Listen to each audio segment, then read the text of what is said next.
The moment you feel psychological pain because of what another person said, you have just handed them the key to your subconscious. Let that thought hang in the air. You move through your days, carrying the emotional judgments of others like an invisible, heavy burden. And you've been convinced this is maturity. You believe it's called being considerate. It isn't. It's called being programmable. Here is a question you must answer with total honesty. Why do you permit individuals with a fraction of your insight to define your value? Consider this: the person who diminished you recently.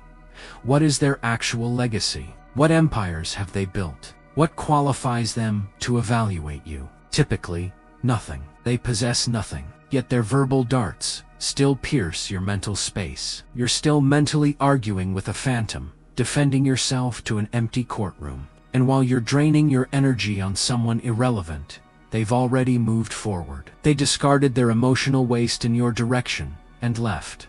But you're the one who decided to keep it. That's the tragic irony. You are the sole combatant in a war that concluded long ago. That war ends now, in the next few minutes.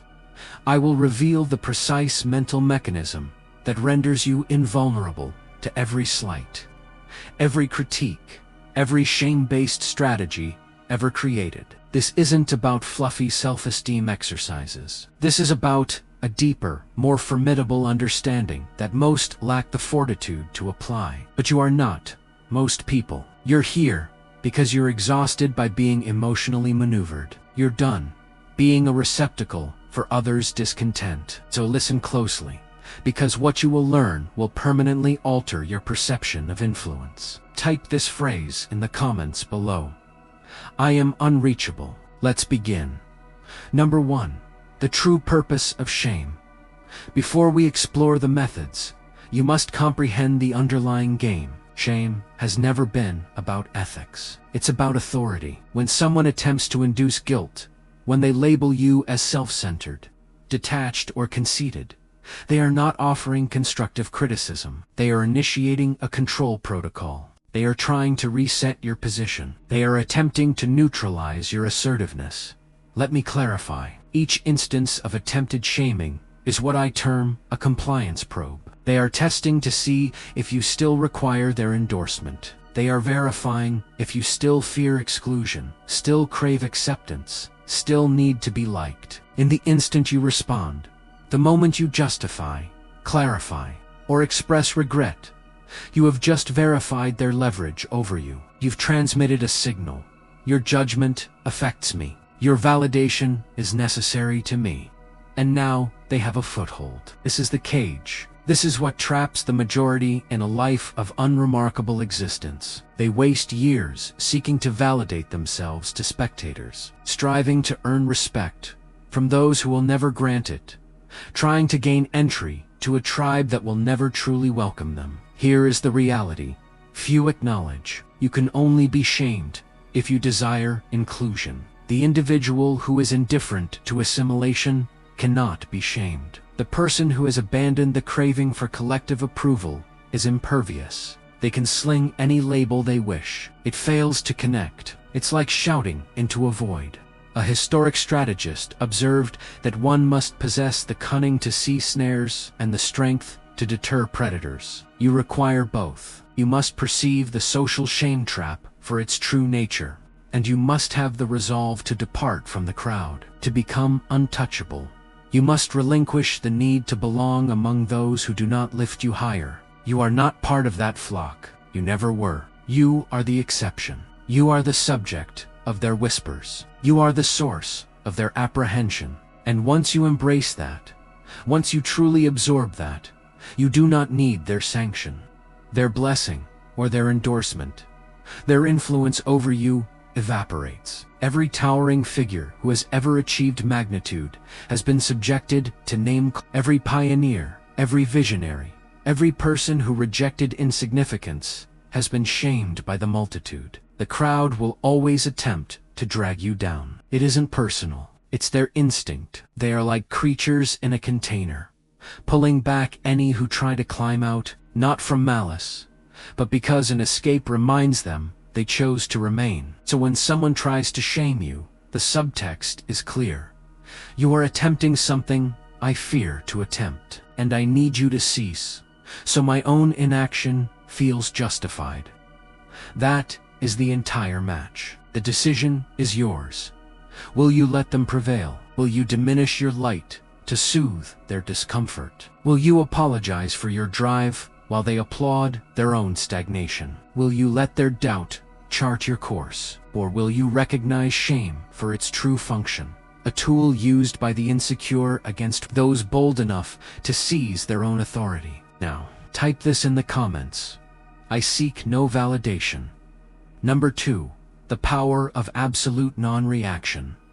This is the common error. Someone insults them, attempts to shame them, tries to undermine them, and they instantly leap to their own defense. That's incorrect. You misunderstand. My reasoning was, stop. To defend is to concede. The moment you mount a defense, you've accepted their premise. You've agreed to participate in their game. You've granted them the role of evaluator. Now, you are pleading your case in a kangaroo court where they are the accuser, the judge, and the jury. You cannot win that contest. Do not enter it. So what is the alternative? You create an emptiness. You offer zero feedback. Let me teach you your most potent defensive weapon, the empty gaze. Here is the protocol. Someone utters a phrase, engineered to make you feel lesser. Perhaps they label you uncaring. Perhaps they claim you are aloof. Perhaps they try to humiliate you publicly, and you do nothing. You look directly into their eyes, expressionless, affectless. Just 4 seconds of pure, vacant silence. You allow the quiet to suspend in the space between you, like a physical object. 4 seconds feels trivial, but try it. Count internally right now. 1, 2, 3, 4. It feels lengthy, doesn't it? Now envision doing that, while someone stares at you, awaiting your reaction, expecting you to flinch. Most individuals cannot endure 4 seconds of silence. It feels interminable. Their mind begins racing. Did I overstep? Are they about to retaliate? Why no reaction? Should I speak again? Should I backtrack? Their assurance fractures with each passing millisecond. And here is the neurophysiological event. A dominance inversion. When someone anticipates a reaction and receives none. When they throw a strike and it meets only emptiness. Their perceived power implodes. They begin to doubt themselves. They feel exposed. For they have just revealed their hand they cared enough to attack. And you have demonstrated that you care so little, you won't even acknowledge it. That is the critical imbalance. Most believe power resides in the perfect retort, the clever reply, the devastating rebuttal. But authentic power is making an aggressor realize their assault registered zero impact. It's the difference between defeating someone and revealing their weapon is a toy. The empty gaze works because it erodes the attacker's confidence. It makes them feel absurd for trying. And it accomplishes this without a single syllable from you. After the 4 seconds, you have 2 primary options. Option 1. You disengage. You simply turn and continue your previous activity. You treat them as not. This is the ultimate statement. It communicates. You are so insignificant to my world that interaction would be a net loss of my attention. I have witnessed this dismantle people. Someone attempts to provoke drama, launches an insult, and the target simply rotates mid-sentence and walks to another room. No words, no recognition. The event even occurred. The provocateur is left standing, appearing foolish. Everyone observed. Everyone sensed the transfer of status. That person never tried again. Option 2. You respond, but not to the attack. You completely shift the topic.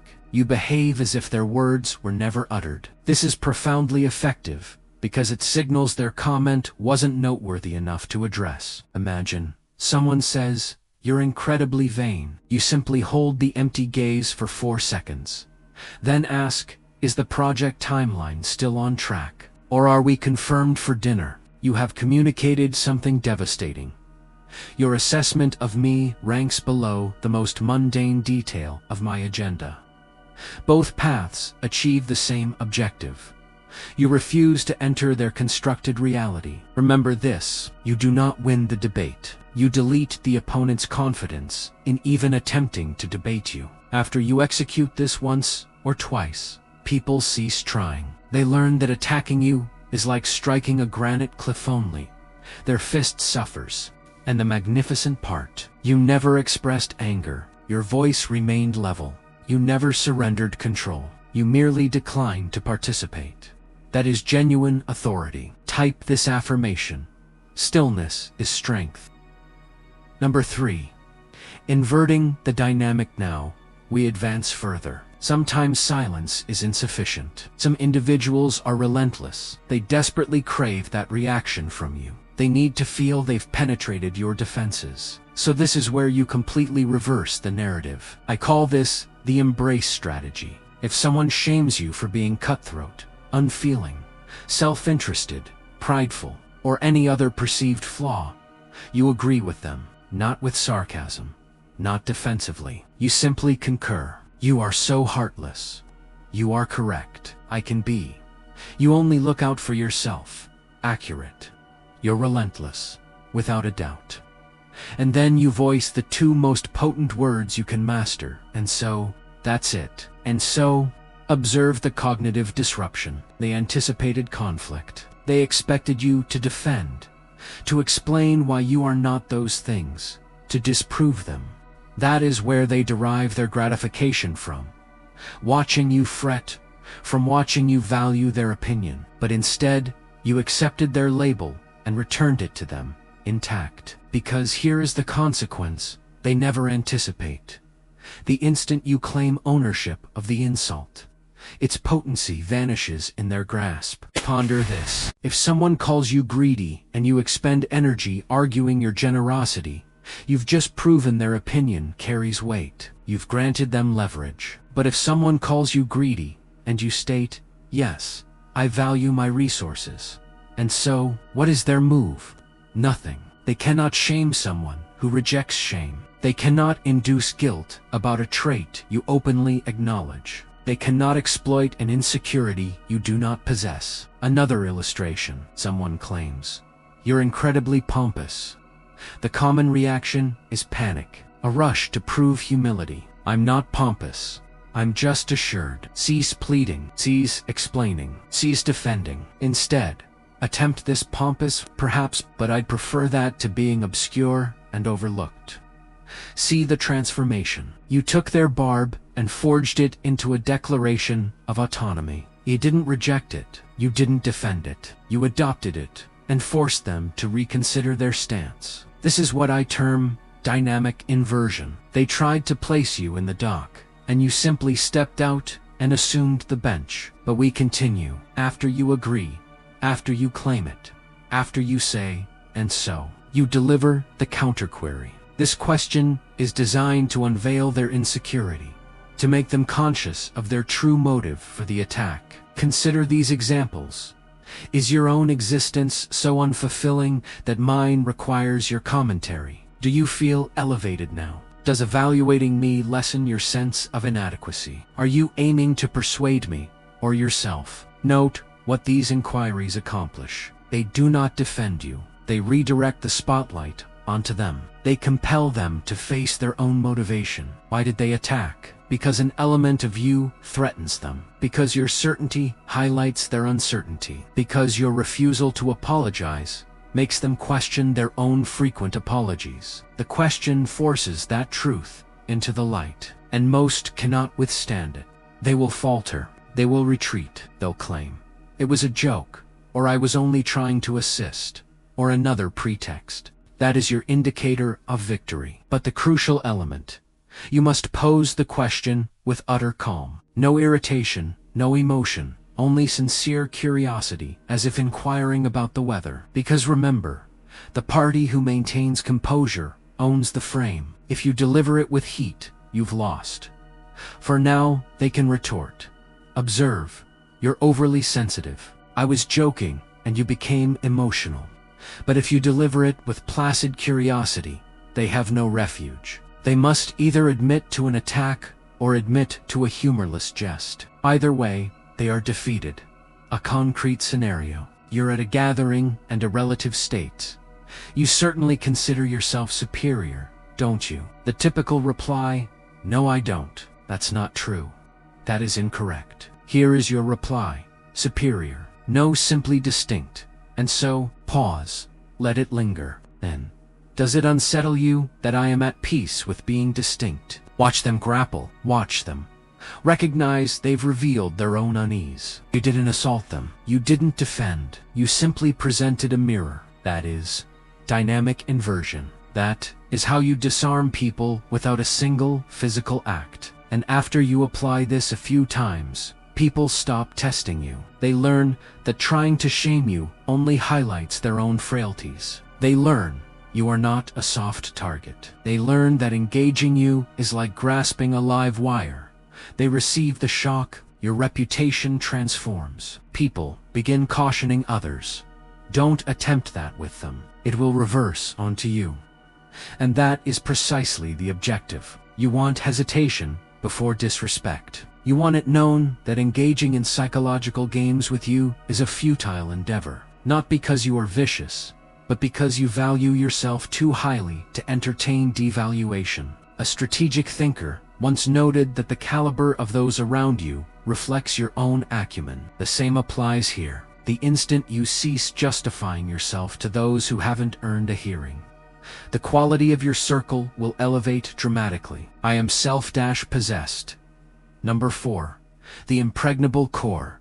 Now we reach the ultimate transformation. Everything shared so far, the empty gaze, the dynamic inversion, the counter-query, these are tactics. They are effective. They are potent. But tactics alone cannot forge an unassailable psyche. You require an identity metamorphosis. You must stop identifying as a good person, striving to prove your goodness. That is the prison. That is what leaves you exposed to shame initially. Reflect.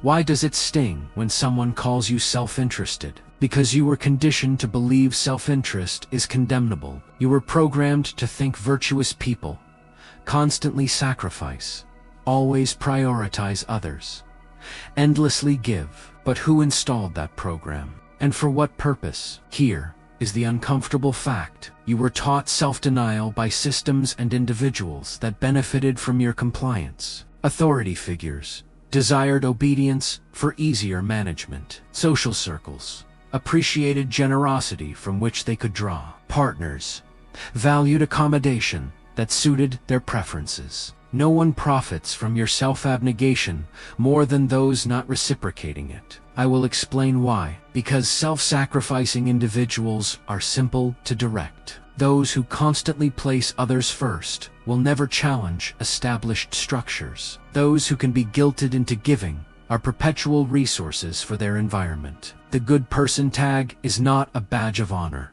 It is a tether, and the moment you discard it, the moment you grant yourself permission to prioritize your objectives, your time, your energy, you become formidable. Formidable, not in a harmful sense, but in a potent sense. Formidable, because you are no longer malleable. Understand this. The moral high ground is frequently an illusion. I will reiterate. The moral high ground is frequently an illusion. People do not shame you due to ethical concern. They shame you because they desire something from you. They want your conformity, your submission, your focus, your assets. Review. Every person who has ever called you selfish. What were they seeking? Your time, your funds, your attention, your agreement. Naturally, they clothed their request in moral language to induce guilt for refusal. They framed you as the antagonist for establishing boundaries, for having priorities separate from theirs. That is manipulation, unadulterated. And the moment you perceive it, the moment you cultivate what I term shadow discernment, the ability to see past fabricated ethical arguments, you become impregnable. Shadow discernment is pattern recognition. It is perceiving the game within the game. It is understanding that most moral outrage is not about principle, but about personal gain. Witness how swiftly someone's moral position shifts when it ceases to benefit them. Observe How the person who lectured on loyalty will abandon you when a superior option emerges. See how the individual who demanded transparency will deceive when truth threatens their standing. You begin to detect sequences. You notice that those who preach kindness are often the most vindictive. Those who advocate compassion are often the most self-serving. Those who command respect are often the least worthy of it. It is all performance. It is all a play for control, and you no longer need to be an actor in it. Here is the formula for invincibility. Demonstrated capability plus zero emotional investment in unqualified critics equals absolute autonomy.